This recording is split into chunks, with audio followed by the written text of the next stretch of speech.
بسم اللہ الرحمن الرحیم. ناظرین السلام علیکم. پروگرام ہے کشمیر میگزین. میں ہوں یاسر رحمان. آج کے پہلے موضوع میں ہم اس دل خراش سانحے کی واقعے کی بات کریں گے جو 23 فروری 1991 کو آج سے 33 برس پہلے پیش آیا مقبوضہ کشمیر کے اندر. اور مقبوضہ کشمیر کا علاقہ ہے کپواڑہ ضلع ہے، اور کپواڑہ ضلع کے دو گاؤں ہیں، کنان اور پوشپورہ.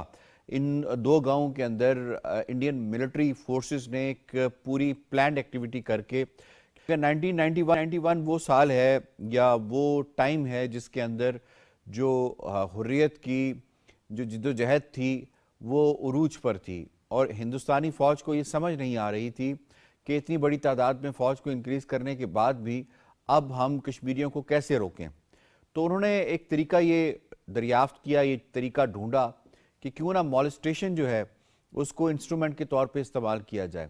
خواتین جو کسی بھی معاشرے میں مردوں سے کمزور تصور کی جاتی ہیں، تو وہ ایسا کوئی اقدام کیا جائے جس کی وجہ سے جو کشمیری مرد ہیں ان کو دیوار کے ساتھ لگایا جائے اور وہ جد و جہد آزادی کشمیر سے بالکل ہٹ جائیں، کیونکہ انہیں یہ ڈر لاحق ہو کہ ان کی خواتین کے ساتھ جو ہے وہ زیادتی کی جائے گی. یہ 100 سے زائد خواتین 23 فروری کی رات اور جن کے ساتھ یہ زیادتی کی گئی، ان کی عصمت دری کی گئی، ان کی مولسٹیٹ کیا گیا. اور آج 33 برس ہو گئے ہیں. آج یہ خواتین جو ہیں اتنے اشروں کے بعد بھی انصاف کی متلاشی ہیں، انصاف کی منتظر ہیں. انہیں انصاف کہیں سے نہیں مل رہا، اور آج بھی ہندوستانی عدلیہ کے اوپر بہت کالا دبا ہے. کنان پوشپورہ کا کیس جو آج تک ریزالو نہیں ہوا، آج بھی ہندوستانی فوج کے اوپر، اس کی ایتھکس کے اوپر، اس کے سٹینڈرڈز کے اوپر بہت بڑا کالا دھبا ہے کہ ان کے انٹرنل سسٹم اس قدر ویک رکھا گیا ہے کہ جس کے اندر بھرپور اجازت دی گئی تھی ان نام نہاد فوجیوں کو کہ وہ جائیں اور جا کے کشمیری خواتین کے ساتھ عصمت دری کریں، ان کے ساتھ زیادتی کریں. آج کے پہلے موضوع میں ہم جس پہ بات کرنے کی کوشش کریں گے کہ کس قدر یہ پلانڈ ایکٹیویٹی تھی، اور 33 برس بیت گئے ہیں، آج تک ان کو انصاف نہ ملنا یہ کتنا بڑا میسج ہے کشمیریوں کے لیے بالعموم کہ آپ کے ساتھ کچھ بھی ہو جائے آپ کو انصاف کبھی بھی نہیں ملے گا. تعارف کروا دیتے ہیں. سب سے پہلے آج ہمیں اسلام آباد اسٹوڈیو میں جوائن کیا ہے ڈاکٹر گل عائشہ بھٹی صاحبہ نے. تجزیہ کار ہیں اور ایجوکیشنسٹ بھی ہیں. ہمیں اسکائپ کے ذریعے جوائن کر رہے ہیں بریگیڈیئر ریٹائرڈ حامد رشید ملک اوان صاحب، دفاعی تجزیہ کار ہیں. اور last but not the least Abdul Hamid Lone sahab Kashmiri رہنما ہیں، انہوں نے ہمیں جوائن کیا ٹیلی فون لائن کے ذریعے. آپ تینوں مہمانوں کو خوش آمدید کہتے ہیں. اس سے پہلے سوالوں کا آغاز کیا جائے، آپ کو یہ رپورٹ دکھاتے ہیں. وسطائی مودی سرکار ہمیشہ سے مقبوضہ کشمیر میں عصمت دری کو جنگی ہتھیار کے طور پر استعمال کرتی آئی ہے. سانحہ کنن اور پوشپورہ کو 33 سال مکمل ہو چکے ہیں، تاہم متاثرین کو انصاف تو کیا ملتا، ان کی حالت مزید دگرگوں ہوتی جا رہی ہے. یہ ایسا جگر خراش واقعہ ہے جس کی تفصیل بیان کرتے ہوئے بھی کلیجہ پھٹ سا جاتا ہے. 1991 کی 23 فروری کو اس وقت انسانیت شرمندہ ہو گئی جب بھارتی قابض فوجیوں نے کریک ڈاؤن کے نام پر ان کے گاؤں میں قیامت بپا کر دی. 100 سے 150 کے درمیان خواتین کو اجتماعی بے حرمتی کا نشانہ بنایا گیا، اور یہ مکرو سلسلہ رات بھر جاری رہا. 80 برس سے لے کر 13 برس کی بچیوں تک کو اس سفاکیت کا نشانہ بنایا گیا. اس گھناؤنے فعل کے مجرم بھارتی فوجیوں کو کوئی سزا نہیں دی گئی. انسانی حقوق کے نام نہاد علم بردار آخر کب وسطائی ہندوتوا سرکار کے سنگین انسانی جرائم کی جانب توجہ مرکوز کریں گے؟ رپورٹ آپ نے ملاحظہ کی. سب سے پہلے میں آپ کو شامل کروں گا ڈاکٹر گل عائشہ بھٹی صاحبہ. یہ فرمائے گا بطور خاتون اس واقعے کو، اس سانحے کو آپ کس طرح سے دیکھتی ہیں؟ ایک تو جو انصاف نہ ملنا 33 برس میں، یہ کیا میسیج ہے انڈیا کی طرف سے کشمیریوں کے لیے، خواتین کے لیے؟ We often say that کہ justice delayed is justice denied. It means کہ آپ کو جسٹس نہیں ملا تو اس کا کوئی فائدہ نہیں ہے، وہ جتنا بھی لیٹ ہو جائے. اور جتنی پرانی ہسٹری ہے جینڈر بیسڈ وائلنس کی جس میں خواتین ٹارگیٹ ہوتی ہیں، وہ اتنی ہی پرانی ہے as old as history of war is. جتنا وار اولڈ ہے اس میں آپ کو سسٹمیٹک ویمن بیسڈ وائلنس ملے گا، اور اٹس اے ٹول. اور اگر انڈیا اس میں کسی بھی قسم کا اپنا رول پلے نہیں کر رہا تو اٹ مینس کہ they are systematically basically making women in Kashmir target. اور اگر ہم سٹیسٹکس دیکھتے ہیں تو اس میں 11,000 کے قریب ابھی تک جو خواتین ہیں they have been victimized on various places in Kashmir by Indian army. So it means that Indian army جو ہے they are doing it deliberately. اب جیسے ہی یہ سانحہ اسپیسیفکلی ہوا تو اسی وقت جو یونائٹڈ نیشنز ہیں انہوں نے یہ کہا کہ آپ اس میں پراپر انویسٹیگیشن سٹارٹ کریں اور پھر اس پہ پروسیکیوشن کریں ان لوگوں کی جو اس میں they were the part of it. And اسی وقت امنسٹری انٹرنیشنل کی بھی اس پہ سیریس رپورٹ آئی اور UNHCR جو ہے اس میں انہوں نے اس پہ بہت سارا پروٹیسٹ کیا, بٹ اس کا آپ کے پاس فائدہ نہیں آیا. اب اس فائدہ نہ آنے کی ایک ریزن یہ بھی ہے کہ امریکہ جو ہے اس کی اینڈ جو UK ہے یا جو انٹرنیشنل کمیونٹی ہے ان کا انٹرسٹ نہیں ہے اس میں. جب انٹرسٹ نہیں ہے تو whatsoever is going on in the state they are not interested because they don't have any interest in it. اور یہی چیز جو ہے پھر اور شے دیتی ہے انڈیا کو, بیکاز اس کو پتہ ہے کہ نو بڈی از لکنگ ایٹ اس. اب ہونا یہ چاہیے کہ انٹرنیشنل کمیونٹی اس کو ڈپلومیٹیکلی انفلوئنس کرے انڈیا کو, اور ICJ ہے آپ کے پاس, آپ وہاں پہ جا سکتے ہیں. اور چلیں جو ہونا چاہیے وہ تو اس پہ ہم آئیں گے. سب سے پہلے ہم ذرا واقعے اور سانحے کے حوالے سے اپنے ناظرین کو تھوڑا سا آپ کی موجودگی میں وہ بھی آگاہ کرتے چلیں. بریگیڈیئر ریٹائرڈ حامد رشید ملک اوان صاحب, آپ کو اس میں شامل کرتے ہیں گا کہ دنیا میں جو آرمیز ہوتی ہیں ان کے اندر کوئی انٹرنل کنٹرول بھی ہوتا ہے, انٹرنل ان کا ایک سسٹم ہوتا ہے جس کے تحت ان کو رن کیا جاتا ہے. یعنی اگر وہ کسی آؤٹ سائڈر سے یا سویلین سے کوئی بدتمیزی کسی خاتون سے کرنے کی کوشش کریں گی تو ان کا سسٹم ایکٹیویٹ ہو جاتا ہے. کیا وجہ ہے کہ کیا انڈین آرمی کے اندر وہ انٹرنل سسٹم موجود نہیں ہے, یا وہ انٹرنل سسٹم موجود تو ہے لیکن اس سسٹم نے کشمیریوں کو الگ سے ایک پہچان دی ہوئی ہے اور باقیوں کو الگ سے دی ہوئی ہے؟ یہی وجہ ہے کہ آج 33 سال ہو گئے ہیں, ایک فوجی کو بھی اس کی سزا نہیں ملی. اسپیشلی اگر ہم دیکھیں کشمیر کے لحاظ سے تو کشمیر میں جو انڈیا کے مظالم ہیں پچھلے 33 سالوں سے یہ جو واقعہ ہے یہ تمام انسانی حقوق کے علمبردار اور عالمی میڈیا اور عالمی کمیونٹی کو بار بار یاد دلا رہا ہے کہ کشمیری خواتین انڈین فوج کی بربریت کا شکار ہوئیں. اور جہاں پہ آپ نے بات کی کہ کسی بھی فوج کو یہ حق حاصل نہیں ہے کہ وہ کسی بھی اس طرح کے واقعے میں حصہ بنے یا اس طرح کا واقعہ خود کرے, کہ یہ جو واقعہ ہے یہ کشمیریوں کے آزادی کے جذبے کو توڑنے کے لیے انڈین فوج نے خود جان بوجھ کے کیا. اور یہاں پہ ان کے اپنے انٹرنل سسٹم کی خامی کے ساتھ ساتھ ہمیں ان کی گندی ذہنیت بھی آشکار ہو رہی ہے کہ ان کی فوج اپنے مقاصد کو حاصل کرنے کے لیے کسی بھی حد تک جا سکتی ہے اور کسی بھی مورل اور لیگل کوڈ کو توڑ سکتی ہے. اور ہمیں اس بات کو بار بار تمام عالمی میڈیا کو بتانا چاہیے کہ انڈین فوج ایک غاصبانہ فوج سے بھی بدتر حرکت کر رہی ہے. ان کی خواتین کو بربریت کا شکار بنایا جا رہا ہے. یہاں پہ تو 100 خواتین تھی, جبکہ میڈیا رپورٹس کے مطابق تقریباً 2200 خواتین انڈین فوج کی بربریت کا شکار ہو چکی ہیں, اور بہت سی اور بھی ہیں جو ابھی سامنے نہیں آ رہی. بٹ یہاں پہ میں سلام پیش کرنا چاہوں گا اپنی کشمیری ماں اور بہنوں کو کہ وہ آزادی کی اس جنگ میں مردوں کے شانہ برشانہ شریک ہیں. عبدالحمید لون صاحب, آپ کو شامل کروں گا. یہ فرمائیے گا, یہ تھا نا کہ خواتین کی یا مردوں کی جو ول ہے کشمیریوں کی اوورآل اسے توڑا جائے اور انہیں دیوار کے ساتھ لگا دیا جائے. ہم نے اس کے بعد دیکھا کہ یہ تحریک جو ہے وہ رکی نہیں.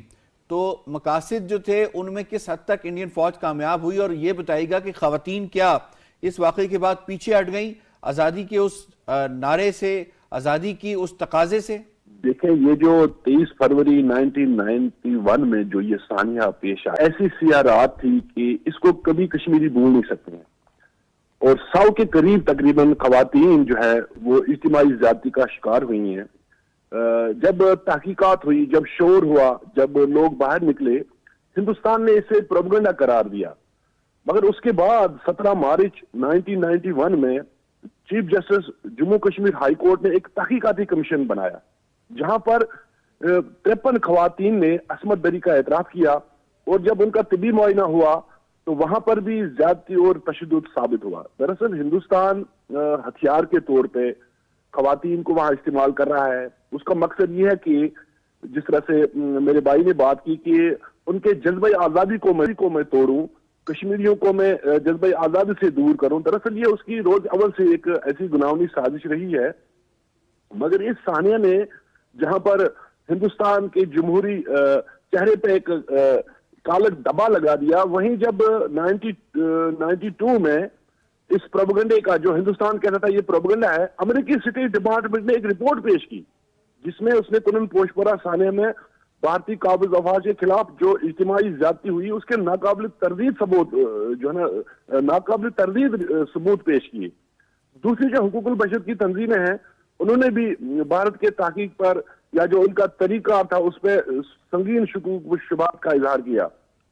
تو وہیں جب یہ ثانیہ پیش آیا اس کے بعد ہماری 5 بچیاں جو مختلف علاقوں سے تعلق رکھتی تھی وادی کی وہ وہاں گئی اور وہاں ایک ایک خواتین سے وہ ملی, وہاں ایک رپورٹ جو ہے نا ترتیب کی اور ایک بک کی شکل میں آج بھی وہ موجود ہے کہ کس طرح سے اس رات کو درندگی کا مظاہرہ کیا, کس طرح سے اس رات کو خواتین کو نوچا گیا. اور جس طرح سے میری بہن نے بھی بات کیا کہ 23,000 سے زیادہ خواتین ہیں یہ اور ہتھیار کے طور پہ استعمال کیا جاتا تاکہ کشمیریوں کو جذبہ حریت سے دور کیا جائے, انہیں کمزور کیا جائے. اور بھارتی قابض افواج کو تو اب تحفظ حاصل ہے کالے قوانین کے تحت کہ وہ ریپ کریں, قتل کریں, تشدد کریں, ماردار کریں, کسی جگہ کوئی جو ہے نا ان کو جواب دہ نہیں ٹھہرایا جاتا, کسی جگہ سزا نہیں دی جاتی ہے. اب یہ ڈال کے طور پہ بھی استعمال کرتے ہیں. اب جو دست درازی خواتین کے ساتھ, اب جو چھیڑ چھاڑ خواتین کے ساتھ یہ روز کا معمول ہے. بھارتی قابض افواج اب رستے میں جہاں پر بھی ناکے پہ جہاں پر بھی وہ بیٹھے ہوتے ہیں خواتین کا وہاں سے نکلنا محال ہو گیا, گھروں سے باہر نہیں نکلتی ہے. یہ ظلم جبر, یہ تشدد اور خواتین زیادہ اس میں جو ہے نا وہ شکار رہی ہیں. اور یہ ہندوستان جو اپنے آپ کو سیکولرزم کا ڈنڈورا جو پیٹ رہا ہے, جو وہ جمہوریت کا جو دعوے دار ہے, ٹھیک ہے. دراصل یہ ایک ایسی اچھا یہ بتائیں خواتین کی ول پاور میں کوئی کمی واقع ہوئی ہے 33 برس کے اندر؟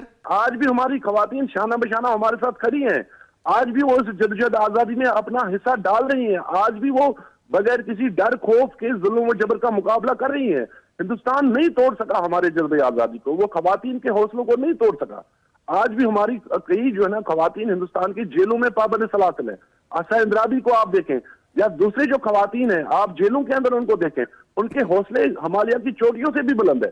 ہندوستان ہمیں جھکا نہیں سکتا ہے, ہندوستان ہمیں حق آزادی سے دور نہیں کر سکتا.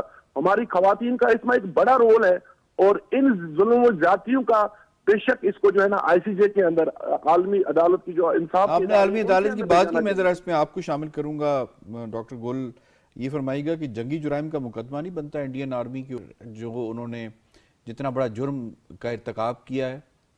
بالکل ایسا ہی ہے, اس کے لیے پراپر پلیٹ فارم بھی موجود ہیں. جیسے ہمارے پاس انٹرنیشنل ہیومینیٹیرین لا جو ہے اس میں آپ کے پاس جنیوا کنونشن کے آرٹیکل 3 ہے, 27 ہے, پھر اس کا ایڈیشنل پروٹوکول ہے 1977 کا جو کہ بات ہی اسی پہ کرتا ہے کہ جو آپ ان ہیومن جو ایکٹیویٹیز ہیں جس میں وائلنس یا اس طرح کا جو آپ وائلنس اور ابیوز مولیسٹیشن جس میں آ رہا ہے, ڈس رسپیکٹ آ رہا ہے, اور یہ انسیڈنٹس جو ہیں اس کو کور کیا جاتا ہے اور اس کے اوپر ان کو بیسس بنا کر یہ کیس تو ایسا ہے جو پراپر آپ اس کو آئی سی جے میں لے کر جا سکتے ہیں اور you can make them accountable for it.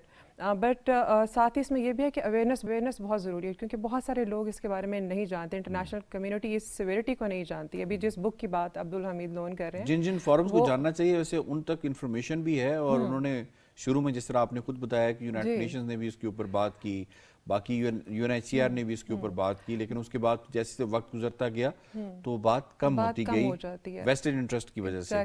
تو اب اس کا اب کشمیریوں کو کیسے انصاف کیسے ملے گا ان خواتین کو؟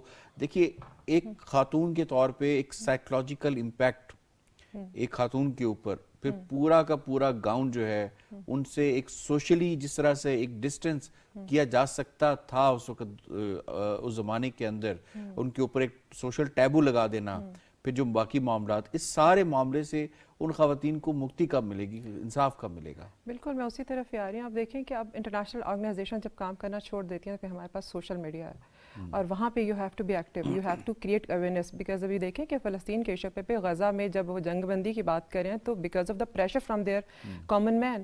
اسی طرح جو جس بک کی یہ بات کریں عبدالحمید لون, وہ بہت اچھی فائن بک ہے اور وہ ینگ کشمیری جو بچی ہیں ان کی لکھی ہوئی ہے. اور اس کے ساتھ میں دیکھ رہی تھی کہ ان کا پراپر ایک پلیٹ فارم ہے فیس بک پہ جس پہ وہ ایوری ڈے دے آر جو ایوری ڈے لائف ہے کشمیری خواتین کی وہ اس کو پوسٹ کرتی ہیں. تو that is going to make difference in community, international community definitely وہ اس کو نوٹس کرتی ہے. آج کل تو آپ سارے فیصلے ہی سوشل میڈیا کے تھرو ہوتے ہیں, public pressure it's big thing. And the other thing is کہ دوسرا آتا ہے ڈپلومیٹک پریشر. وہ یہ ہے کہ پھر جو اسٹیٹس ہیں وہ پبلک پریشر کی وجہ سے وہ پھر ڈپلومیٹک پریشر پہ آتی ہیں.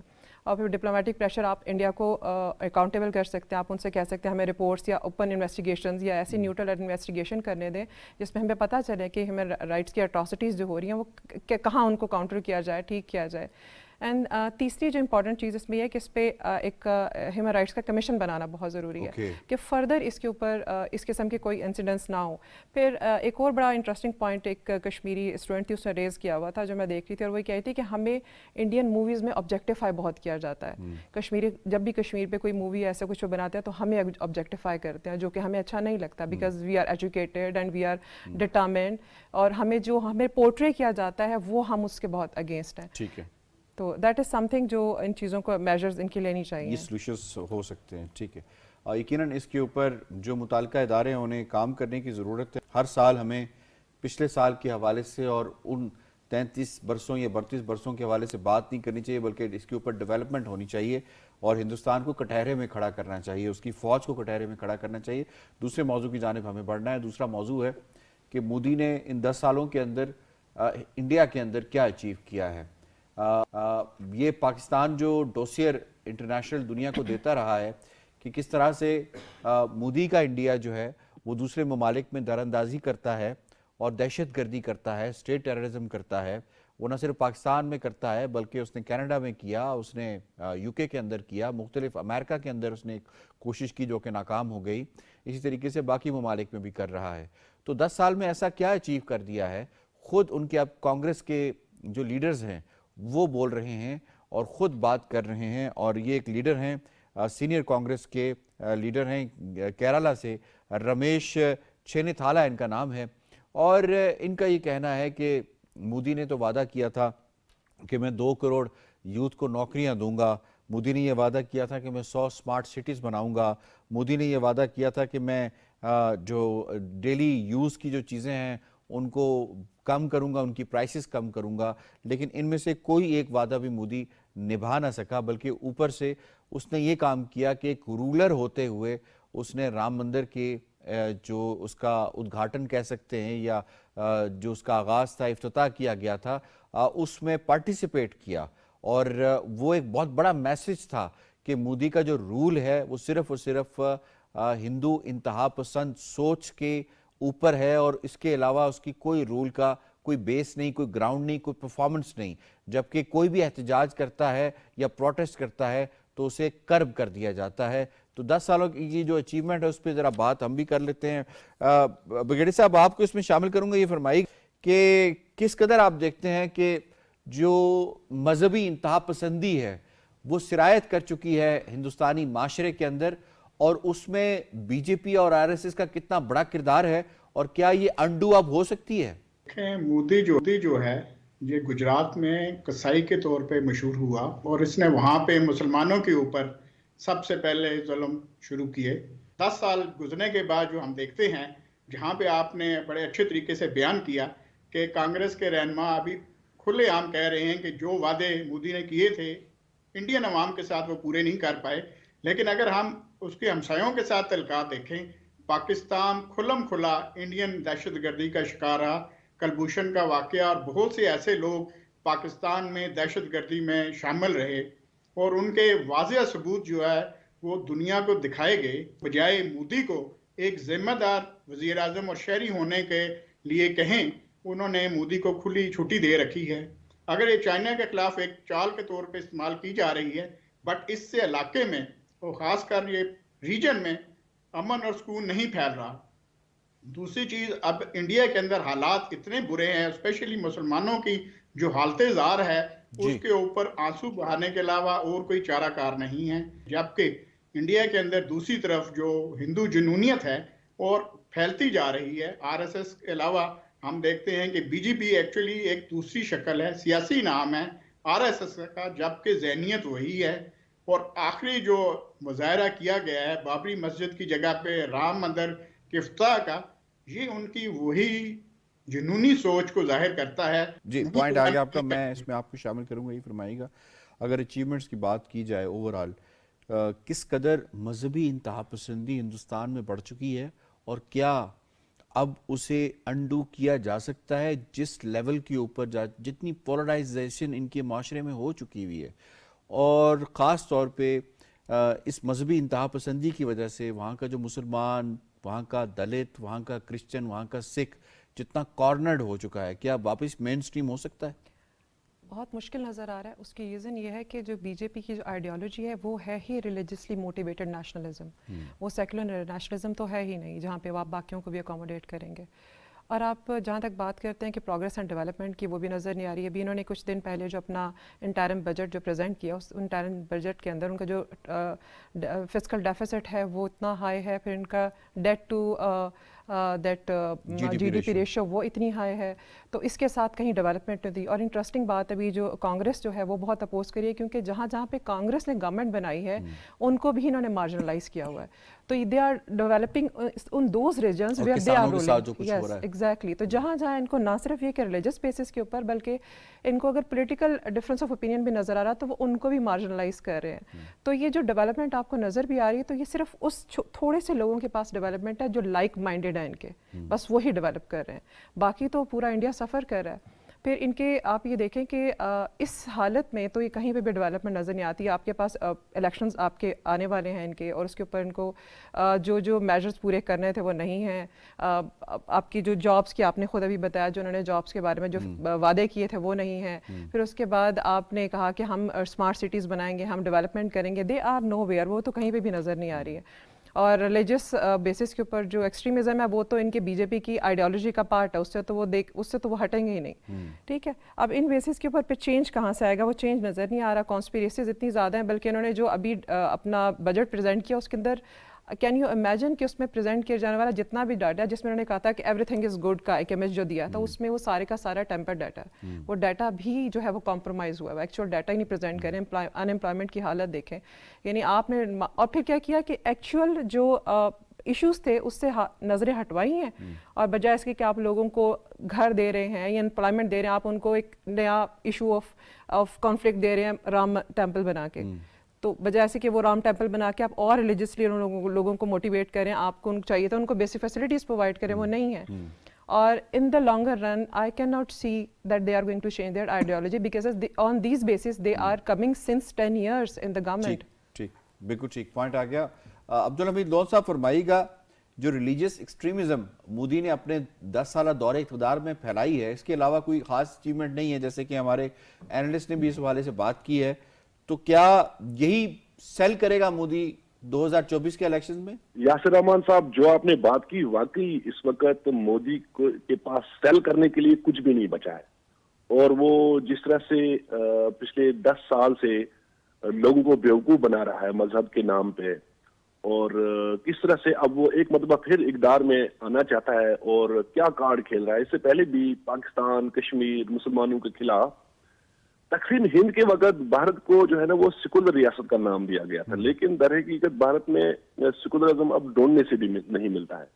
انتہا پسندی جو ہے یا جو مذہبی جنونیت ہے، یہ ایسی خون آشام بلا بن چکی ہے جو اپنے شہریوں کے شہرت پر دانت گاڑے بیٹھی ہے. اب دیکھیں جو وہاں پر انہوں نے کالے قوانین نافذ کیے ہیں. آپ دیکھیں in lawful conversion of religion ordinance, جسے لو جہاد بھی کہا جاتا ہے، جہاں پر مسلمانوں کو سزائیں دی جاتی ہے، انہیں گرفتار کیا جاتا ہے سالہ سال جیلوں کے اندر. اچھا، اس کے علاوہ اگر آپ دیکھیں انڈین پینل کوڈ بھی مسلمانوں کے خلاف حرکت میں آ جاتا ہے. یا جو دوسرے کالے قوانین ہیں، یو اے پی اے ہے، پی ایس اے ہے، یہ سارے جو متنازع قوانین ہیں، یہ بھارتی آئین کے آرٹیکل جو 14، 15، 16، 21 اور 25 ہے، اس سے یہ براہ راست متصادم ہے. تو یہ آئین جو بھارت کا آئین ہے، اس میں مذہب ہو، رنگ ہو، نسل ہو، یا جو بھی زندگی کے معاملات ہو، اس میں وہاں ان کو تحفظ فراہم ہے. مگر اب جو بھارتی عدالتیں ہیں وہ بھی اب آر ایس ایس کے زیر اثر ہے. وہ بھی سنگھ پریوار سے بلیک میل ہو رہی ہے. وہاں کوئی توقع نہیں کی جاتی ہے کہ وہاں پر کسی کو انصاف ملے. آپ دیکھیں پاپولر فرنٹ آف انڈیا پہ پابندی لگا دی گئی ہے. مسلمان جہاں پر بھی وہ شادی کریں یا کسی بھی جگہ وہ اجتماعی کوئی کام کریں تو ان پہ قدغنیں لگا دی جاتی ہیں. انہیں جو ہے نا وہ ہندو انتہا پسند ڈراتے ہیں، انہیں دھمکاتے ہیں. یہ مودی کا اب جو ہے نا طریقہ کار رہا ہے کہ کس طرح سے اب مذہبی منافرت کو عروج پہ لے جائے، کس طرح سے اب ہندو راشٹر اس کو بنائے اور مسلمانوں کو بے گھر کرنا، مسلمانوں کے ساتھ زیادتیاں، جبر و ظلم، یہ تو روز کا معمول ہے. اب وہ سیکولر بھارت بھی نہیں رہا ہے. اب جمہوریت بھی وہاں کوئی نام و نشان نہیں اس کا. جی. تو لہٰذا مودی اب ایک مرتبہ پھر جہاں آپ نے رام مندر کی بات کی ہے, انوگریشن ہوئی ہے, ایک ایسا میسج دیا گیا ہے کہ اب ہندوستان میں مسلمان اس وقت خوفزدہ ہیں, وہاں پر ہراساں کیا جاتا ہے, وہاں پر انہیں جے شری رام یا دوسرے جو ایسے غیر اخلاقی کام ان سے جو ہے نا زبردستی کرائے جاتے ہیں. تو یہ اب اس بھارت کے اندر ہو رہا ہے. تو اس کے پیچھے دراصل ہی مودی ہے, سنگھ پریوار ہے, ٹھیک ہے, اور یہ انتہائی تباہی و بربادی کی طرف آپ جا رہے ہیں. میں سمجھتا ہوں کہ اگر دنیا اس کا نوٹس نہیں لیتی, دنیا اس چیز کا کوئی فوری طور پہ کوئی نوٹس نہیں لیتی, تو برصغیر جنوبی ایشیا میں امن جو ہے درہم برہم ہو سکتا ہے. ٹھیک پوائنٹ آ گیا آپ کا. آئی ہیو ٹو وائنڈ اپ. مجھے شکریہ ادا کرنا ہے عبدالحمید لون صاحب کا, بریگیڈیئر ریٹائرڈ حامد رشید ملک اوان صاحب کا, ڈاکٹر گل عائشہ بھٹی صاحبہ کا. آج کے دونوں موضوعات کے حوالے سے آپ نے اپنا جزیہ جو ہے وہ پیش کیا. پروگرام کشمیر میگزین سے اتنا ہی. یاسر رحمان کو دیجیے اجازت. اللہ نے کے بعد.